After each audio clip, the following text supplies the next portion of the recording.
bonsoir. Merci d'avoir choisi la télévision Dunia pour vous informer. C'est une circulation fluide et des conducteurs totalement à l'aise au volant de leur voiture. Page inter de cette édition. Voilà Hugo Chavez quand il s'agit de parler en public.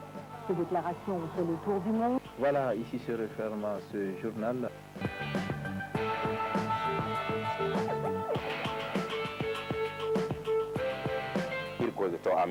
wai ne manti kala har no kan da bore no bongo se banda masu kallon da sauraron mu barkanmu da yau.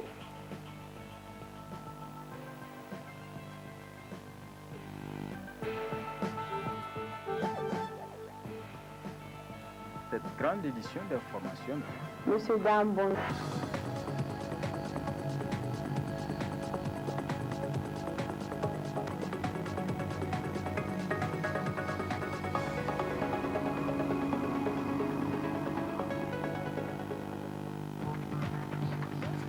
Les Nigériens ont été tués dans une attaque terroriste le vendredi au Mali. Dans un communiqué, l'état-major de l'armée du Niger a rendu hommage aux 9 soldats et a indiqué être plus que jamais déterminé à lutter contre toute forme de terrorisme. Vous suivez un dossier complet sur ce tragique événement. Le président de la République a inauguré hier la route Sarnawa-Djidambromji. Cette infrastructure routière permettra le développement économique de cette localité. La communauté musulmane du Niger célébrera demain la fête de Tabaski, alors attention aux abus qui ont pour conséquence les troubles digestifs, comme quoi l'excès de tout est nuisible.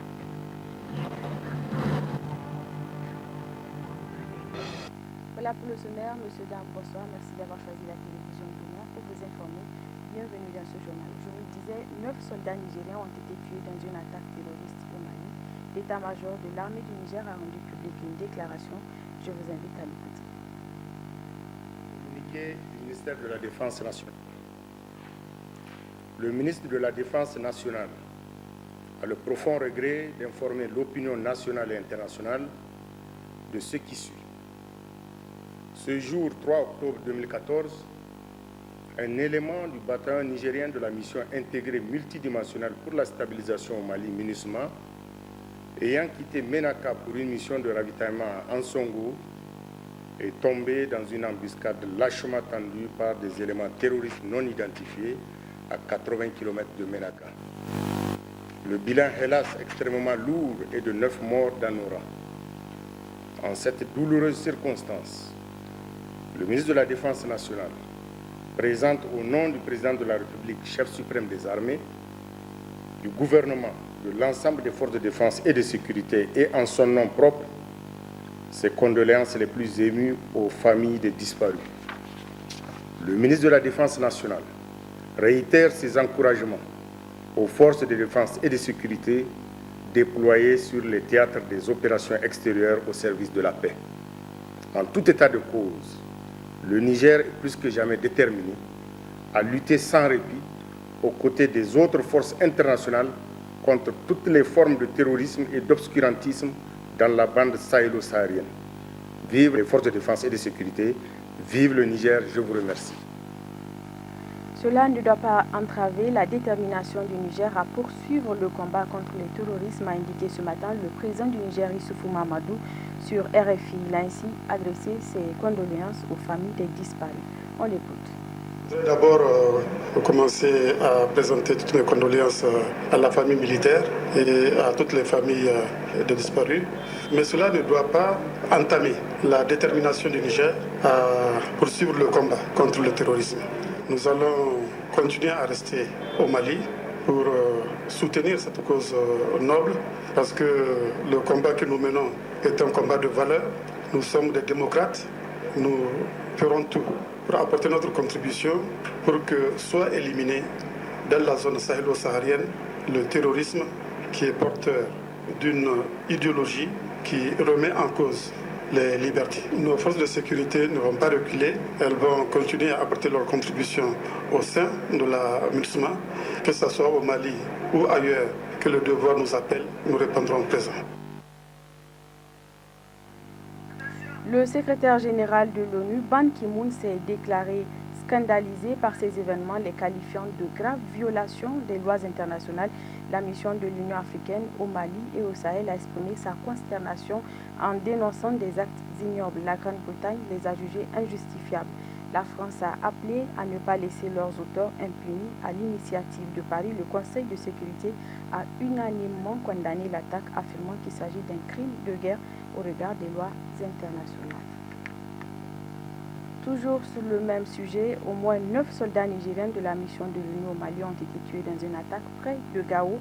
Hier vendredi, un convoi des casques bleus de la MINUSMA du contingent nigérien a été la cible d'une attaque directe alors qu'il se déplaçait vers Ndeliman sur l'axe Menaka en Sogo. Il s'agirait d'une embuscade tendue par les islamistes du Moujahou, mouvement pour l'unicité et le djihad en Afrique de l'Ouest. Le commentaire est signé Himasei.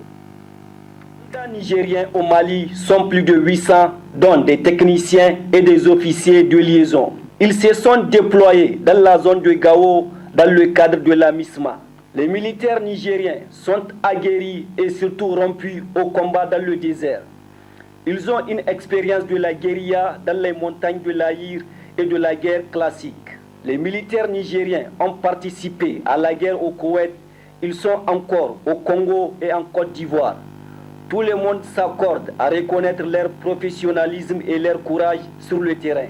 En plus, avant leur départ pour le Mali, ils ont été formés au maniement des armes les plus sophistiquées.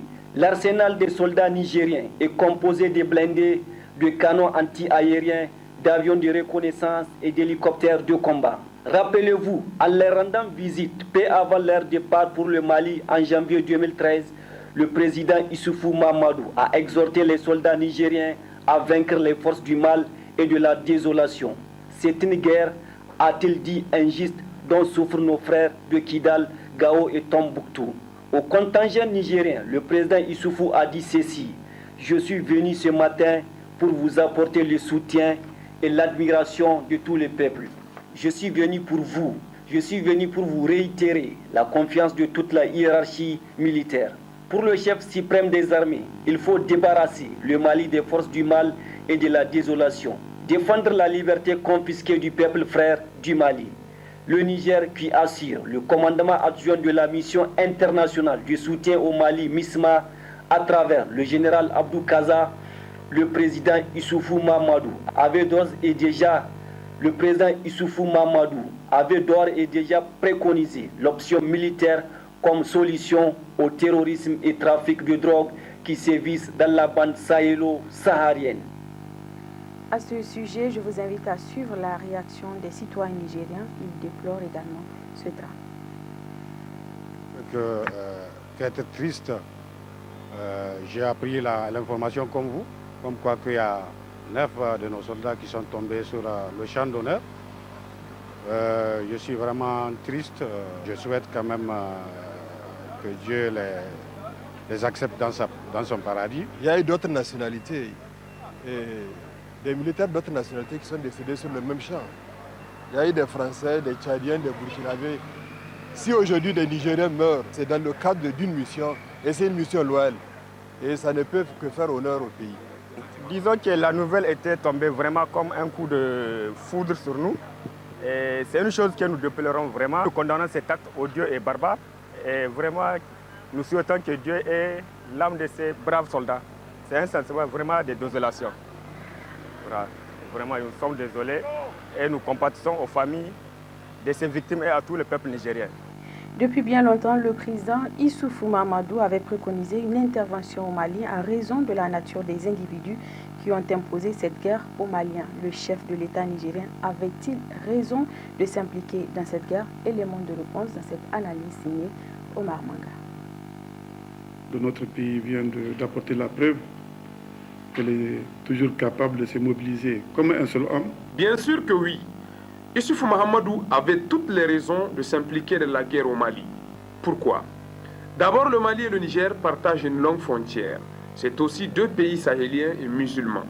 Hormis ces similitudes, beaucoup de choses rapprochent le Mali du Niger, la géographie, l'histoire et la culture. L'histoire. Une grande partie du peuple malien et nigérien est issue du même berceau et partage une histoire commune avec Soni Alibert, Laskia Mohamed. Culture. Sachez que les populations Touareg, Soraï, Peul, Arabes, qui vivent dans la région de Gao, Tombouctou, Kidal, Aïrou, Terra Dolbel, Tilaberi se mélangent.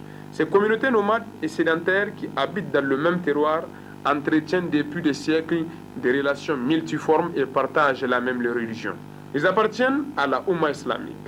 Et les villes comme Tombouctou, Gao et Agadez ont contribué au rayonnement de la culture islamique en Afrique subsaharienne. Sur le plan géographique et géopolitique, le Niger et le Mali partagent une frontière de plus de 800 km. Ils sont membres de la communauté économique des États de l'Afrique de l'Ouest, CEDEAO, de l'Union africaine, de l'Organisation des Nations Unies, ONU. Le président Issoufou Mahamadou a donc autant de motifs valables pour intervenir au Mali. Ne rien faire serait pour lui fuir ses responsabilités. Laisser le champ aux trafiquants de drogue et armes reviendrait également à laisser le Niger à la merci d'une déstabilisation.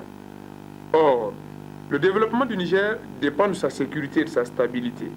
Au-delà de tous ces aspects, il y a volonté pour le chef de l'État du Niger de défendre l'islam et ses valeurs. Le vrai islam, pas celui des extrémistes trafiquants et bandits de grands chemins, venus d'ailleurs et qui s'enfilent la toge de la religion pour s'adonner à des activités criminelles et des actes ignobles. Car il est étonnant que ces supposés musulmans s'attaquent à un peuple profondément croyant depuis plus de 600 ans. Certains critiques hâtives fusent ça et là pour dire que le Niger va dans une guerre qui ne le regarde pas ou que le pays s'attaque à des musulmans. Ces critiques ne doivent nullement détourner l'attention du citoyen de l'ampleur du conflit au Mali. L'Assemblée nationale, la population, les chefs religieux et traditionnels et la société civile l'ont compris. Ils ont exprimé une solidarité véritable à l'endroit du président Issoufou Mahamadou. Ils soutiennent le chef de l'État et restent unis derrière leur président et leur armée, car elles savent que le centre de gravité de l'opinion nigérienne est incarné par la paix. En tout cas, le chef de l'État nigérien peut être sûr de son acte et ne doit avoir aucune mauvaise conscience. Sa décision d'aller en guerre contre les extrémistes est un acte courageux. Sur un tout autre plan, le président de la République et ses anciens camarades de classe sont célébrés hier à Madawa la 50e année d'existence de leur établissement, le collège d'enseignement secondaire de Madawa. La cérémonie a été mise à profit pour rebaptiser ce CES. Il porte dorénavant le nom du président de la République, Issoufou Mahamadou. Le compte rendu de nos envoyés spéciaux, Seigné Kido Jibril et Jamil Omar. Cette cérémonie revêt un double sens car elle consiste à rebaptiser sous le nom du président de la République, Issoufou Mahamadou, le complexe d'enseignement secondaire CES Madawa, mais aussi de célébrer le 50e anniversaire de cet établissement dont son Excellence Issoufou Mahamadou faisait partie des premiers élèves. Une occasion mise à profit par les élèves de la localité pour saluer les actions louables effectuées et par les épouses du président, en l'occurrence la fondation Tatali Iali et la fondation Gourivi Meilleur au profit de l'école nigérienne. C'est donc en reconnaissance de ces actions que la population de Madawa a bien voulu rebaptiser l'établissement CES Issoufou Mahamadou. Les promoteurs du président de la République, à leur tour, ont retracé quelques tendres souvenirs partagés avec lui dans cet établissement. Cela se passait non pas dans les locaux modernes qui abritent le CIS aujourd'hui, mais dans une petite classe en banco, située quelque part à la lisière du terrain de football de l'école primaire de Madawa. C'est dans cette salle de banco d'environ 20 à 25 mètres carrés de superficie, dans laquelle il n'y avait ni électricité, ni aucune autre commodité, qui débuta notre cursus scolaire au CEG de Madawa. Heureux d'être là où nous étions et toujours droit dans nos bottes. On portait presque tous un sobriquet qui nous était affectueusement attribué par les autres copains. Si ce n'était pas dans Illela, c'était dans Malan. Pour d'autres, c'était Géril, ou MK Dipeli, ou Boban, ou encore Alain, ou encore Popa, ou plus finement, celui que nous appelions le petit singe. Le premier directeur de l'établissement, M. Garba Jibo, pour sa part, a témoigné du comportement exemplaire que l'élève Issouf Mahamadou a fait montre durant son séjour dans cet établissement. Quant à la ministre des Enseignements secondaires, elle a salué l'engagement du président de la République en faveur de l'éducation nigérienne. La célébration du cinquantenaire du Collège d'enseignement général de Madawa est pour moi une agréable occasion pour saluer l'engagement du président de la République, son Excellence Issouf Mahamadou, en faveur de l'éducation des filles et des garçons du Niger. Monsieur le Président, vous avez réaffirmé votre volonté d'offrir aux enfants nigériens une éducation de qualité dès les premiers instants de votre mandat en déclarant dans votre discours d'investiture du 7 avril 2011 que le gouvernement garantira la scolarisation jusqu'à l'âge de 16 ans. La création du ministère des Enseignements secondaires le 13 août 2013 et les moyens qui lui ont été donnés constituent un signal fort pour la prise en charge de ces segments du système éducatif. Le Collège d'enseignement général de Madawa, créé en octobre 1964, a compté parmi ses premiers élèves un illustre nigérien. J'ai nommé M. Issouf Mahamadou, président de la République, que la population de Madawa a voulu distinguer à l'occasion du cinquantenaire. Accompagné de ses anciens camarades de classe, le président s'est ensuite rendu au CES où il a prodigué de sages conseils aux élèves. La cérémonie a été sanctionnée par la levée du rideau par le président de la République et la ministre des Enseignements secondaires, gageant que de nouveaux dirigeants émergeront de cet établissement vœu du président de la République. Puis au cours de la même journée, le président de la République a inauguré la route Sernawa-Madawa, Madawa-Guidamvunji. Nous retrouvons le point avec nos correspondants régionaux, nos envoyés plutôt spéciaux, Seymoumekido Gifré et Jamil Omar. D'une longueur de 178 km et d'un coût de plus de 38 milliards de francs CFA, avec le soutien de l'Union européenne, cette route permettra de relier le tronçon Sernawa-Madawa, Madawa-Guidamvunji. Elle contribuera aussi à améliorer la sécurité routière sur cet axe. En procédant vous-même à l'inauguration de ces tronçons routiers, vous consacrez une fois encore le résultat concret d'un dialogue permanent entre le Niger et l'Union européenne, en vue d'assurer au soutien de l'Union européenne toute la pertinence de la réponse à plusieurs défis que le Niger tente de relever ou relève déjà, notamment dans le domaine des infrastructures routières.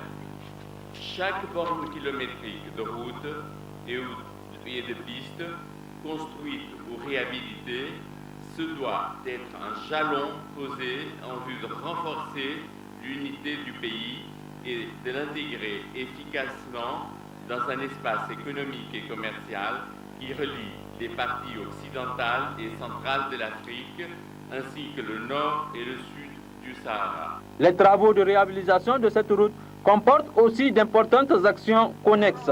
Outre le bitumage de la chaussée principale et les ouvrages d'assainissement, réalisés en rase campagne, les travaux comportaient aussi d'importantes actions connexes, dont la construction de 1800 mètres linéaires dans la traversée de Madawa, la réhabilitation de la bretelle de Malbaza sur 6 km, la réalisation de 35 rampes pour passage d'animaux, la fixation de 15 hectares de dunes, la plantation de 7800 arbres. Et tous ces travaux, mesdames et messieurs, ont été entièrement financés par l'Union européenne. Le président de la République a pour sa part remercié l'engagement de l'Union européenne du côté du Niger avant d'annoncer l'inauguration très prochaine d'autres routes réhabilitées.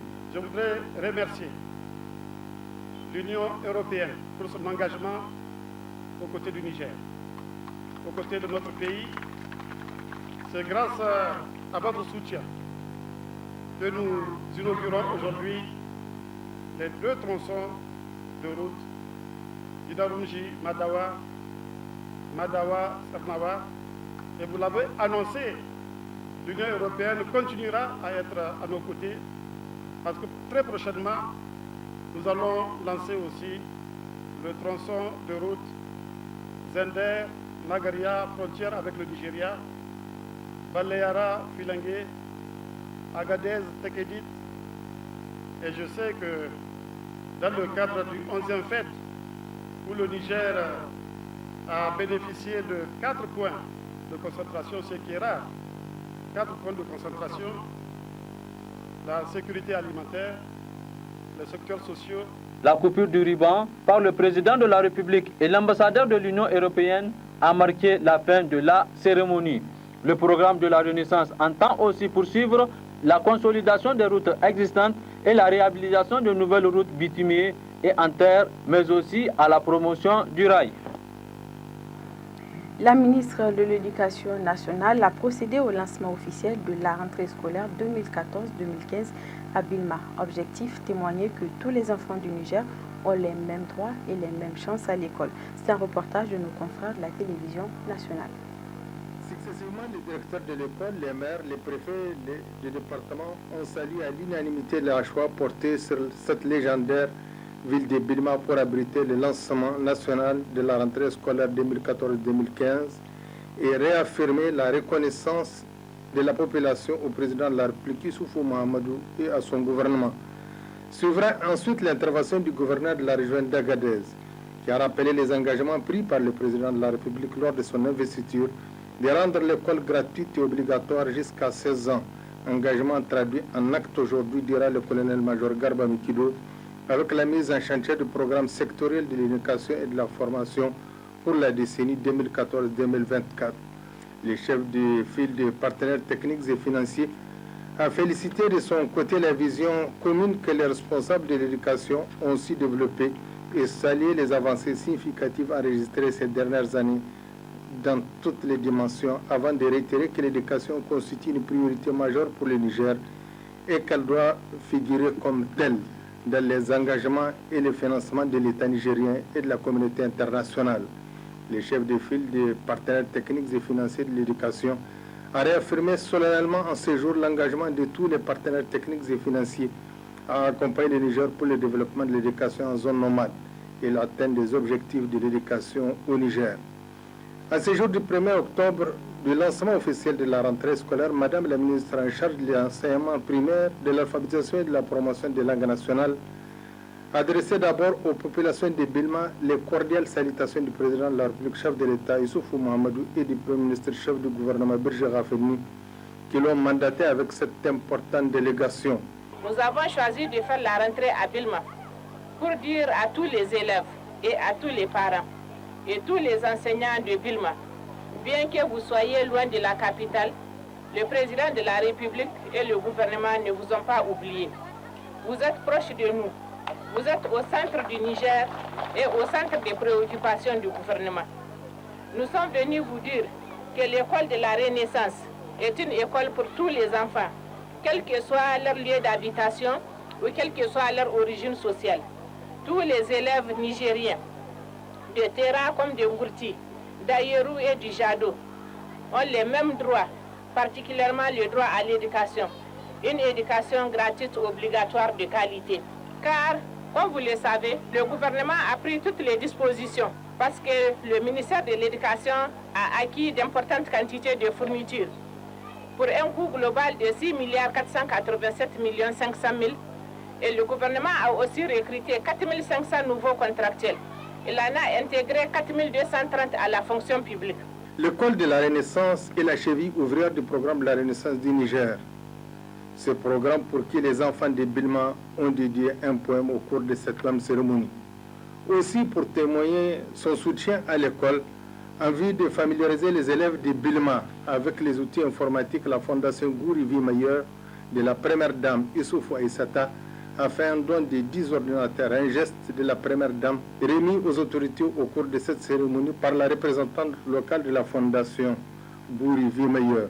Le ministre de l'Enseignement primaire a, au cours de cette cérémonie, remercié la Fondation de la première dame pour cet appui qui dénote son intérêt pour la promotion de l'éducation au Niger. Notons que cette cérémonie a pris fin par la remise de plusieurs témoignages de satisfaction, respectivement à la ministre Ali Mariama El Hadji Ibrahim pour son sacrifice et son dévouement en choisissant Bilma pour ses lancements, pour le gouverneur de la région d'Agadez, le colonel-major Garba Mikido, pour les énormes efforts déployés pour le développement du Kawa, et à la fondation Gourivi Meilleur pour l'équipement des écoles de Birma en matériel informatique. La ministre de l'Éducation nationale a par la suite effectué une série de visites dans la région de Difa. Elle a profité de ces visites pour assister à un cours d'éducation civique dispensé aux élèves. Le point avec nos confrères de la télévision nationale. Le ministre de l'enseignement primaire, de l'alphabétisation, de la promotion des langues nationales et de l'éducation civique s'est successivement rendu à la salle informatique équipée par la fondation Gourivi Meilleur, la première dame Aïssata Issoufou, les magasins de stock de vivres du PAM, les sites de production de sel à Kalala, la nappe de Timuro, avant de rendre une visite de courtoisie au chef de canton de Bilma. Madame Ali Mariam El Hadji Ibrahim a assisté à un cours sur l'éducation civique. Devant ses élèves, la ministre de l'enseignement primaire, l'alphabétisation, de la promotion des langues nationales et de l'éducation civique a pris la parole pour expliquer l'importance du civisme dans la vie de la nation. Voilà la Constitution. C'est un livre, un livret, dans lequel on a écrit tous les droits des citoyens, tous les devoirs des citoyens. On est d'accord, donc ça veut dire qu'on doit respecter. On est engagé à respecter le contenu de la Constitution. Donc il y a les droits, il y a les devoirs. Voilà, c'est le drapeau du Niger comme ça. Donc on doit respecter les couleurs de notre pays. On se reconnaît à travers ces couleurs. Quand on dit le Niger, c'est ça qui représente le Niger.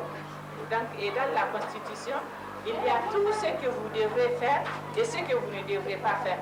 Vous devez respecter tous ces engagements-là qui sont dans la Constitution. Comme on peut le constater, la rentrée scolaire 2014-2015 a été un succès à tout point de vue. En témoigne la participation active des partenaires qui ont bien voulu mettre à la disposition de la délégation ministérielle un avion ayant assuré le transport des officiels Miami-Bilma aller-retour. Les partenaires techniques et financiers réitèrent ici leur soutien au secteur de l'éducation au Niger. Je réaffirme en ce jour l'engagement de tous les partenaires techniques et financiers à accompagner le Niger pour le développement de l'éducation en zone nomade et l'atteinte des objectifs de l'éducation au Niger. À présent, je vous fais lecture de ce communiqué qui vient de nous parvenir. Le Conseil des ministres s'est réuni ce jour samedi 4 octobre 2014 dans la salle habituelle des délibérations sous la présidence de son Excellence M. Issoufou Mahamadou, président de la République du Niger, président du Conseil des ministres. Après examen du point inscrit à son ordre du jour, le Conseil fait le communiqué suivant. Le vendredi 3 octobre 2014, un détachement du bataillon nigérien au Mali, en partance pour Assongo pour une liaison de ravitaillement, est tombé dans une embuscade tendue par une trentaine d'hommes armés. Le bilan de cette attaque d'une lâcheté inouïe est de 9 morts et 3 véhicules détruits à l'arme lourde. En cette douloureuse circonstance, le gouvernement présente ses condoléances émues à la nation nigérienne en général et singulièrement aux familles de nos soldats tombés sur le champ d'honneur. En leur mémoire, un deuil national de 3 jours sera observé à partir du dimanche 5 octobre 2014 et tous les drapeaux seront conséquemment mis en berne. Le gouvernement rappelle à ses forces du mal de manière claire et forte que la présence de l'armée nigérienne au Mali poursuit les objectifs suivants: défendre l'intégrité du territoire malien, défendre les valeurs démocratiques et les populations sœurs du Mali des officines de la barbarie. C'est dire que l'engagement de nos forces armées vise à défendre des principes et tant que ceux-ci seront menacés, le Niger sera debout aux côtés du peuple frère du Mali. La lâche attaque du vendredi 3 octobre 2014 ne fait que renforcer la détermination du gouvernement, de nos forces de défense et de sécurité que le ministre de la Défense nationale vient de visiter aujourd'hui même à Ménaka et Gao. C'est le lieu pour le gouvernement de rendre hommage à la vaillance et à la discipline de nos forces de défense et de sécurité en général et particulièrement celles déployées sur le théâtre des opérations au Mali. Tirant les leçons de tous les contours connus de la situation actuelle au Mali, le gouvernement demande au Conseil de sécurité des Nations Unies de mettre de manière pratique le mandat de la MINUSMA sous la plénitude du chapitre 7. C'est le gage de la réussite de la MINUSMA eu égard à la particularité du contexte malien. L'ordre du jour étant épuisé, Son Excellence, Monsieur le Président de la République, a levé la séance. Cela dit, éducation toujours, le directeur général des enseignements secondaires de la région de Tillabéri a tenu un point de presse relativement à la rentrée scolaire 2014-2015 au niveau du collège. Il s'est exprimé sur l'affectation et la création de 23 nouveaux collèges dans cette région. Abdousmana dresse Tillabéri, que je vous invite à suivre. La rentrée scolaire 2014 a eu lieu dans de bonnes conditions dans la région de Tillabéri. En témoignent les différents échos que nous avons reçus des directeurs départementaux des enseignements secondaires. En témoigne également la visite que nous avons eue à effectuer à Dolbel avec le gouverneur de la région en vue du lancement régional de la rentrée scolaire 2014. Cette rentrée scolaire a concerné dans la région de Tillabéri 48 806 élèves, dont 23 713 filles, repartis dans 146 établissements secondaires. Il faut noter que cette année, nous avons eu dans la région de Tillabéri la création de 23 nouveaux collèges. Les 23 nouveaux collèges, il faut remarquer qu'il y a 10 qui vont effectivement ouvrir leurs portes dans cette année, au cours de cette année 2014. Les 13 autres qui viennent d'être créés vont ouvrir en fonction de l'état de préparation des populations elles-mêmes qui ont demandé leur création. En l'occurrence, si les populations ont créé les conditions, donc construit des classes équipées en table-banc, parce qu'il n'est pas bon de prendre des élèves d'un établissement où ils sont logés dans des bâtiments en matériaux définitifs avec des tables-bancs et les amener dans des hangars où deux fois ils sont assis à même le sol. Donc, en attendant, si les populations sont prêtes pour mettre toutes ces commodités à la disposition de ces élèves-là, eux aussi, l'État va mettre en place les professeurs et tous les autres éléments dont ils ont besoin pour leur apprentissage. Les élèves, au niveau de la région de Tillabéri, nous avons 1026 salles de classe. 1026 salles de classe, dont 640 sont en matériaux définitifs, en dur, soit 62,37% de l'ensemble des classes au niveau de la région. Il y a un effort particulier à souligner à ce niveau, c'est que 37%, 37,5 exactement, de ces classes en dur sont construites entre 2012 et 2013, donc dans le cadre du programme de la Renaissance du président Mahamadou Issoufou. Cet effort mérite d'être souligné, soit donc 240 classes en dur sur les 640 existants au niveau de la région. Au niveau des affectations, au niveau du personnel créé en main, il a été décidé cette année de rendre la gestion de ce personnel-là rationnelle. Rationnel s'entend donner un volume horaire hebdomadaire, raisonnable et réglementaire à chaque professeur. Il y a une loi déjà qui fixe ce volume horaire hebdomadaire à 18 heures au lycée, pour les professeurs qui interviennent au lycée uniquement, et 21 heures pour les professeurs qui interviennent uniquement au collège. Cette décision, elle est salutaire, pour la simple raison qu'il n'est pas bon de prendre, de cumuler tous les professeurs dans un endroit où ils ont un volume horaire 2 fois inférieur à 10 heures par semaine. Dans d'autres établissements assez lointains, on manque de professeurs. C'est dans le cadre de la mise en œuvre de cette décision du ministère que les directeurs départementaux ont été instruits de procéder à un redéploiement des professeurs, même s'ils ne le demandent pas par ailleurs, parce que la bonne gestion le demande. Donc, même s'ils ne le demandent pas, les directeurs départementaux sont en train de le redéployer pour s'assurer de ce que dans chaque établissement, chaque professeur ait un minimum de 18 heures. Le président provisoire du parti Le Congrès pour la République, CPR Inganti, est arrivé jeudi dernier à Maradi. Il a à cet effet été accueilli en grande pompe par la population.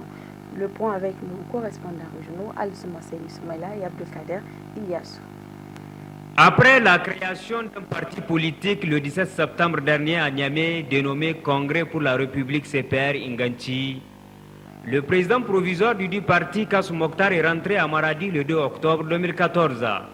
À son arrivée à Kadata, 11 km de la ville de Maradi, les adhérents au parti CPR qui le soutient sont sortis par dizaines de milliers pour accueillir leur leader.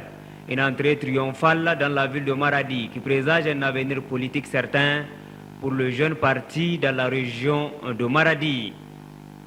Pour le moment, nous attendons l'arrêté de conformité. Nous avons un récépissé pour faire valoir ce qui est de droit, délivré déjà par le ministère de l'Intérieur. Et c'est pour nous l'occasion d'informer la population. Effectivement, c'est qu'ils ont appris à travers les journaux, à travers les médias, effectivement, que nous avons cette intention et nous avons eu l'intention et le projet, n'est-ce pas, de partager ce que nous estimons comme valeur et comme réussite ici au niveau local pendant notre exercice, ce qui a suscité naturellement l'adhésion de la population de Maradi. Comment partager cette expérience au niveau national. Donc, j'ai mis aussi à profit ce rassemblement pour réitérer à la population et dire déjà à nos militants que nous allons aligner notre structure aux structures membres de MRN, parce que nous disons qu'aujourd'hui, quoi qu'on dise, au regard de tous les efforts que le président de la République est en train de faire, et je sais que nous sommes arrivés dans un contexte où le climat politique est quand même un peu lourd. Mais pour nous, les gens doivent mettre la patrie avant les partis politiques, les institutions et l'intérêt de la population avant tout autre intérêt.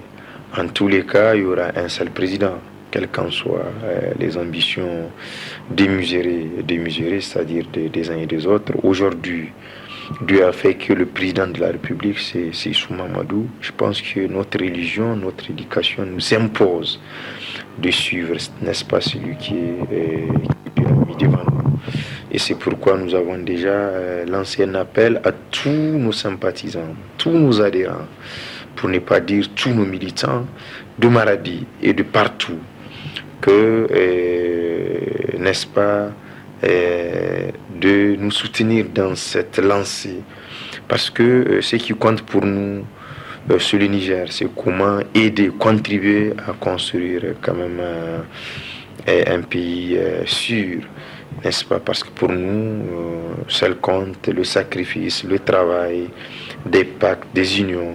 C'est ça seulement qui constitue des gages pour construire une nation, c'est-à-dire une nation forte et un avenir certain aux générations futures.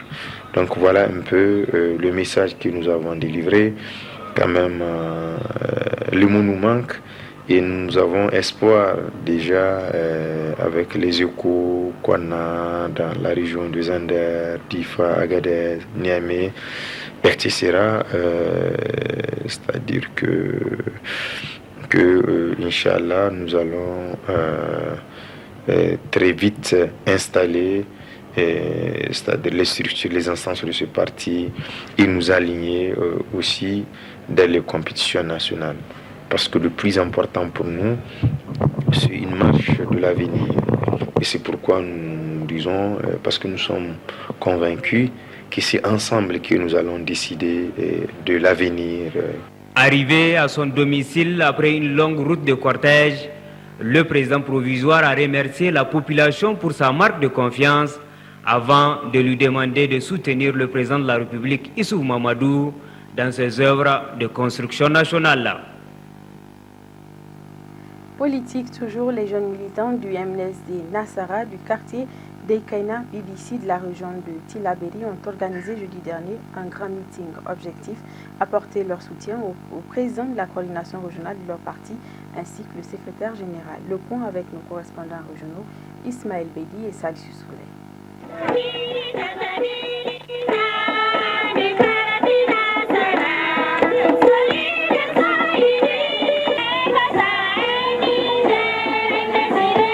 Apporter leur soutien indéfectible et inconditionnel au président de la coordination départementale du MNSD Nassara de Tillabéri, Morou Kaboye, au secrétaire général du parti Albadi Abouba et aux actions de la renaissance du président de la République Issoufou Mahamadou, c'est l'objet principal de ce grand meeting organisé par les jeunes militants du MNSD Nassara du quartier d'Aïkaina BBC, un quartier rattaché à la commune urbaine de Tillabéri. Apportons notre soutien sans réserve à M. Mor Kaboye et lui assurons notre engagement à ses côtés à tout moment et en tout lieu. Félicitons les camarades membres du gouvernement avec leur tête, son Excellence M. Albadi Abouba, pour leur participation au gouvernement d'union nationale, pour le seul intérêt du Niger et de son peuple. Apportons enfin notre soutien sans feuille à son Excellence Alhaji Mahamadou Issoufou, président de la République, chef de l'État, dans toutes les actions pour le bien-être des populations nigériennes.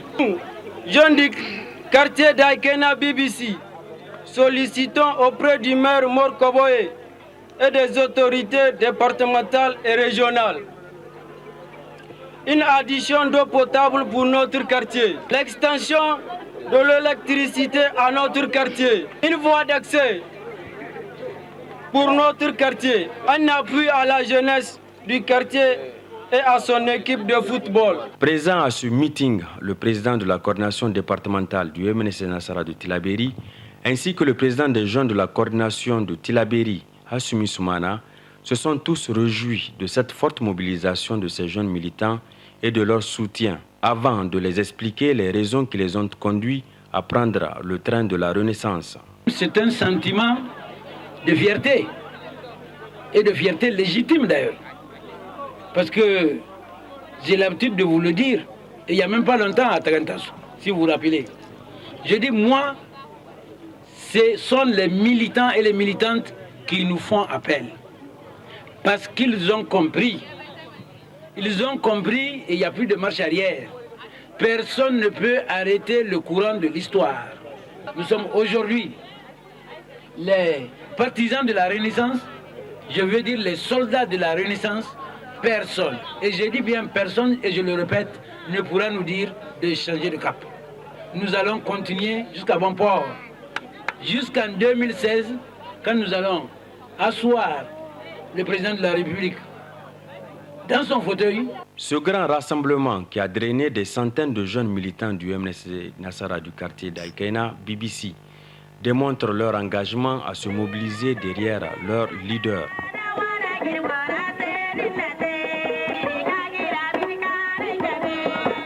La suite de ce journal, la compagnie de téléphonie mobile Orange Niger et son partenaire Total Niger ont procédé hier après-midi à la station Total du rond-point Gadafawa à la remise des prix aux gagnants de la promotion Total Gakasinei, une offre qui vise à récompenser les fidèles clients de Total et Orange Niger. Le compte rendu avec Isidore Banaba et Moukala Tidjani. Pour la deuxième remise des prix de promotion offre Total Gakasinei, les gérants des stations Total Malibéro, Gadafawa et Roudoualam, ainsi que 5 clients d'Orange et de Total Niger ont été récompensés. Le meilleur gérant des stations Total ayant fait les meilleures transactions gagne une enveloppe de 30 000, des t-shirts d'Orange ainsi que des stylos. Tandis que le premier prix parmi les clients est composé de Tomcar Total, d'une lame solaire et des t-shirts d'Orange. Une manière pour les deux sociétés de récompenser leurs meilleurs clients qui peuvent d'ailleurs continuer à gagner en faisant tous leurs achats, c'est Total, via Orange Money. Le principe est très simple, il l'a rappelé.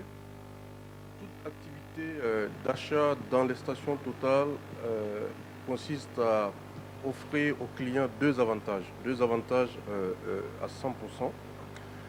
Dès qu'il achète, il fait un paiement marchand, il fait du cash-in, c'est-à-dire du dépôt d'argent ou un retrait d'argent, ou même acheter les tickets du transporteur, il a systématiquement un bonus de crédit de communication d'une valeur de 10% sur le paiement marchand notamment.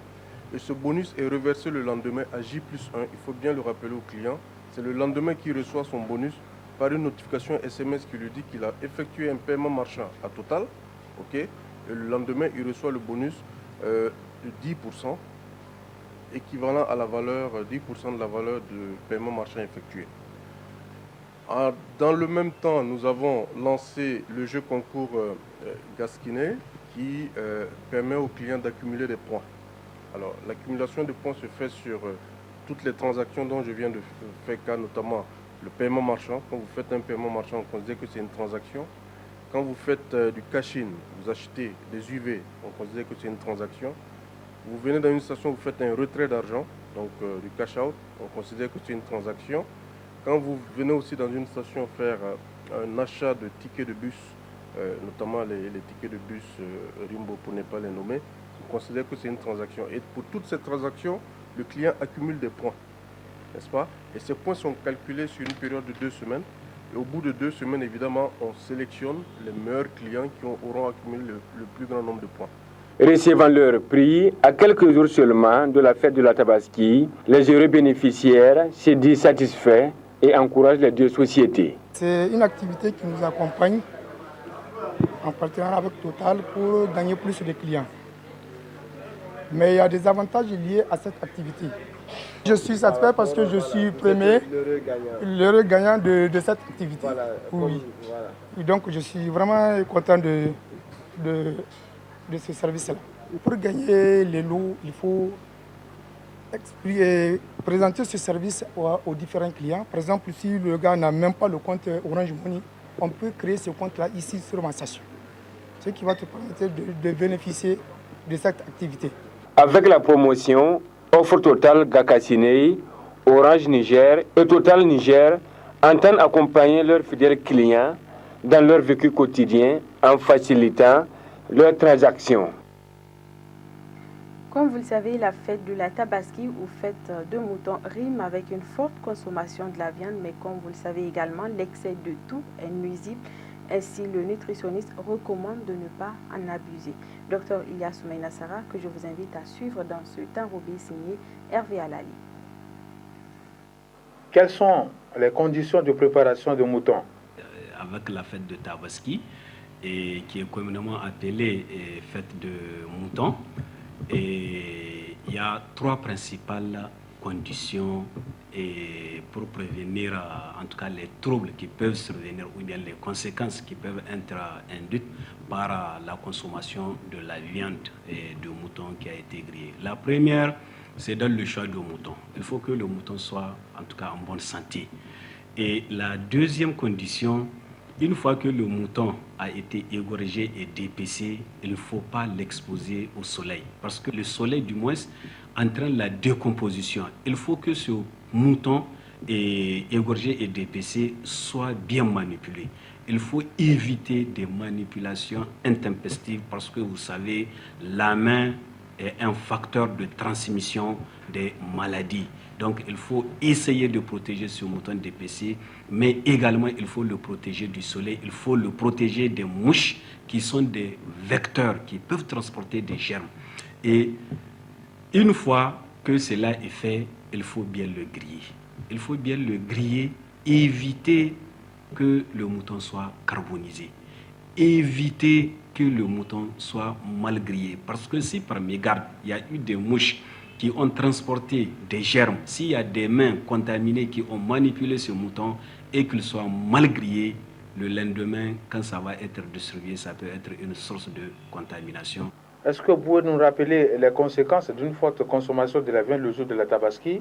Les conséquences généralement qu'on observe ou les cas des symptômes qu'on enregistre au niveau du centre de santé après une forte consommation de la viande, surtout la viande trop graisseuse, c'est les cas de diarrhée, en tout cas des troubles digestifs avec nausées, vomissements, parfois diarrhée. Et ces symptômes généralement sont observés surtout quand la viande a été mal manipulée ou quand la personne essaie de se gaver. Il essaie vraiment excusez-moi du langage, de rattraper l'arriéré de la viande que la personne a eu à faire. Peut-être c'est une personne qui, ça fait longtemps, et l'occasion ne s'est pas présentée et pour consommer suffisamment de viande, l'occasion se présente, elle consomme à tort et à travers. Elle consomme une quantité importante, elle consomme beaucoup de graisse et elle va se retrouver avec des troubles digestifs, genre diarrhée, gargouillement digestif, et ça conduit généralement la personne au centre de santé. Maintenant, quelle est la conduite à tenir sur le plan nutritionnel le jour de la fête? Les précautions, une fois qu'on a fini de griller la viande, il faut vraiment la mettre à l'abri. La mettre à l'abri, il faut bien la conserver. Il faut éviter que cette viande est grillée. Et en cas d'intoxication alimentaire, que faut-il faire? En cas d'intoxication alimentaire, tout ce qu'on conseille, c'est vraiment d'arrêter d'abord de consommer la viande, d'amener la personne intoxiquée dans un centre de santé le plus proche. Là où vraiment il va être diagnostiqué s'il s'agit d'une intoxication suite à la viande ou à la surconsommation ou un germe. On peut même être amené à prélever une partie de cette viande qui a été consommée pour analyser et voir si cette viande n'est pas contaminée. À moins de 24 heures de la fête de l'Aïd el-Kébir ou fête de Tabaski, l'heure est au dernier préparatif. Les ateliers de couture sont ainsi pris d'assaut par les clients.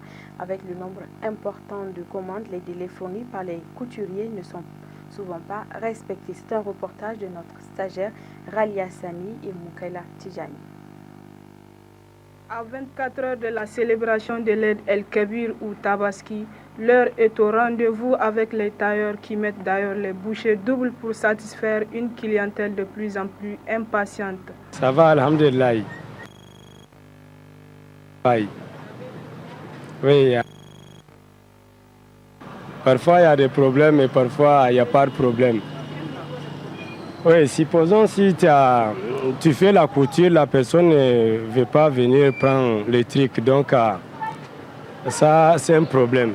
Oui, si on a donné faux rendez-vous avec la personne, vraiment, ça aussi c'est un problème.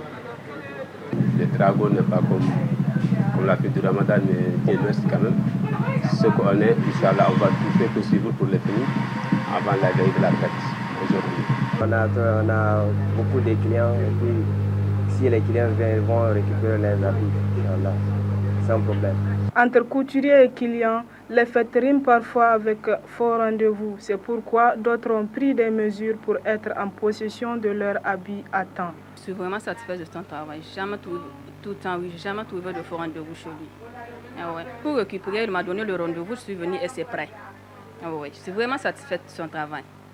Demain 5 octobre, la communauté musulmane du Niger va célébrer la fête de l'Eid el-Kébir, l'une des plus grandes fêtes en islam.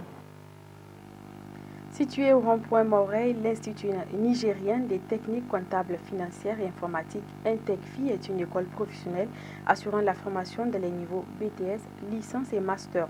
Créée il y a 29 ans, cette école a su s'imposer dans le domaine de la formation professionnelle au Niger. Précision dans ce public reportage signé Hima Sebou et Boubacar Imaran Maïga.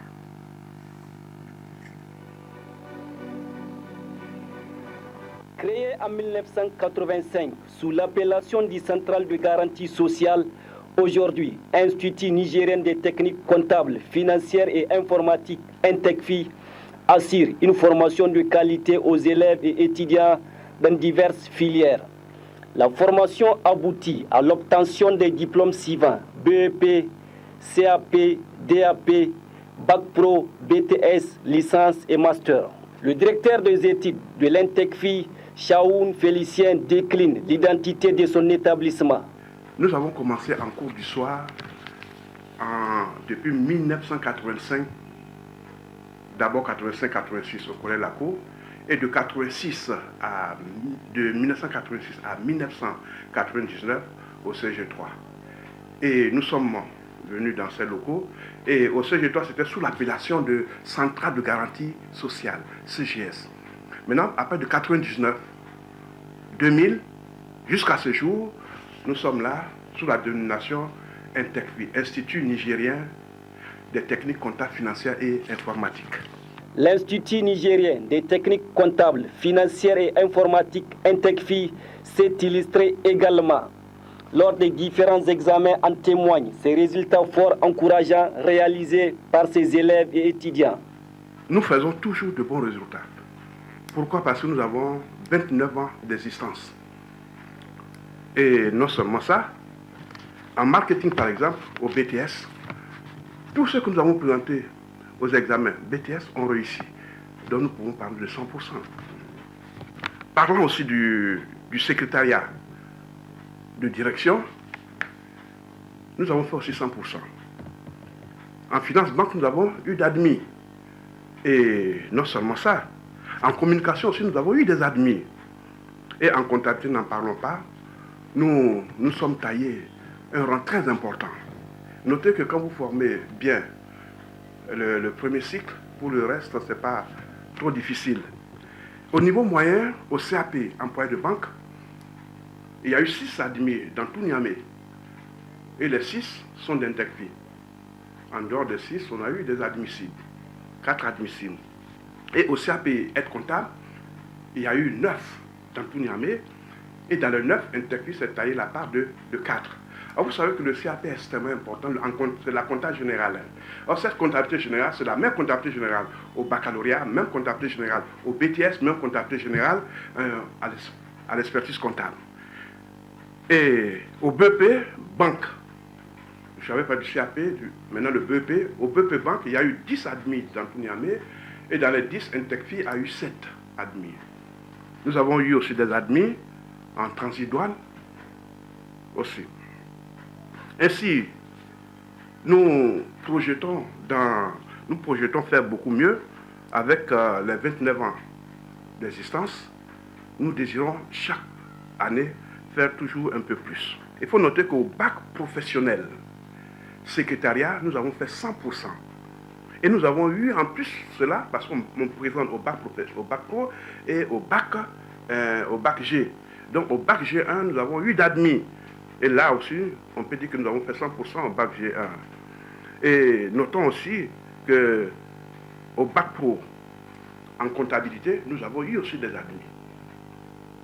Donc, notre performance n'est pas à douter. Dans le souci d'améliorer et de faciliter la formation aux élèves et étudiants, l'administration de l'INTECFI a mis à leur disposition des manuels les plus en vogue dans le domaine de la formation professionnelle. Nous avons plusieurs manuels. Ici, c'est la comptabilité générale 6 3. Mise en place depuis 2000. C'est vu, depuis 2000. Et ça, c'est un support de cours qui défie toute concurrence. Parce que si vous avez des supports que vous mettez à la disposition des étudiants, cela facilite la tâche. outre la comptabilité générale, nous avons le manuel de comptabilité des sociétés. Et ce manuel, c'est pour niveau moyen, niveau supérieur, jusqu'à l'expertise. Comptable des sociétés, c'est pour à partir du terminal jusqu'à l'expertise. Et ça sont des manuels de cours. Et ça aussi, ce sont des supports de cours. Ça, c'est la comptabilité analytique. En dehors de la comptabilité analytique, notez bien qu'il y a un livre, mais ça, c'est un support de cours. Ça aussi, c'est un support de cours de gestion prévisionnelle. Méthode des coûts préétablis et gestion budgétaire. Ça, c'est à l'usage des étudiants de terminale et même ceux qui font au niveau supérieur peuvent aussi en utiliser. Bon, je vous avais parlé d'un support de comptabilité analytique. Maintenant, ça, c'est le livre de comptabilité analytique. Et ça, ce sont des manuels édités par l'Intecfi. Vous voyez bien que ça porte le nom d'Intecfi. Outre ce manuel, il y a aussi en maths financière, opération à court terme, un manuel avec corrigé. Et ça, c'est opération à court terme, mais là, opération à long terme. Bon, ce manuel est destiné aussi pour le niveau moyen comme pour le niveau supérieur. Pareillement, tous les livres que je viens de présenter, on peut l'utiliser au niveau moyen comme au niveau supérieur. Quelqu'un qui a son baccalauréat et qui veut faire l'expertise comptable doit utiliser impérativement ces manuels. Et nous avons aussi un livre de statistiques descriptives, c'est aussi un support de cours. Nous avons aussi un support de cours maths général, BTS 1 et BTS 2. Donc, en effet, et on a aussi un support de cours et en anglais aussi. Donc, nous avons vraiment mis en place ces supports pour faciliter la formation. Parce que quand un étudiant est en contact avec la discipline à examiner, cela lui facilite la tâche. Pour la rentrée 2014-2015, Intecfi entend apporter quelques innovations. C'est un t-shirt que nous allons offrir aux 80 premiers inscrits du niveau supérieur et aux 80 premiers inscrits du niveau moyen. Tout cela, c'est pour vraiment nous démarquer, pour les aider à savoir que nous désirons vraiment faire un peu plus. Nous avons prévu la rentrée académique 2014-2015 net après la fête. Avec 29 ans d'expérience, l'Institut nigérien des techniques comptables, financières et informatiques s'est démarqué et s'est imposé dans le giron des écoles de formation professionnelle au Niger, d'où sa devise discipline, travail, réussite. Fort de sa plus grande expérience en la matière, Intecfi associe la théorie à la pratique. Voilà, ce journal vous a été présenté avec l'aide de toute la rédaction. Nous vous remercions pour votre fidélité. Prochain rendez-vous avec l'actualité demain à 13h dans une présentation de Al-Mokhtar Kaini. Quant à moi, j'aurai le plaisir de vous retrouver demain à 20h pour la grande édition. Sur ce, bonne fête de Tabaski à toute la communauté musulmane du Niger. Au revoir.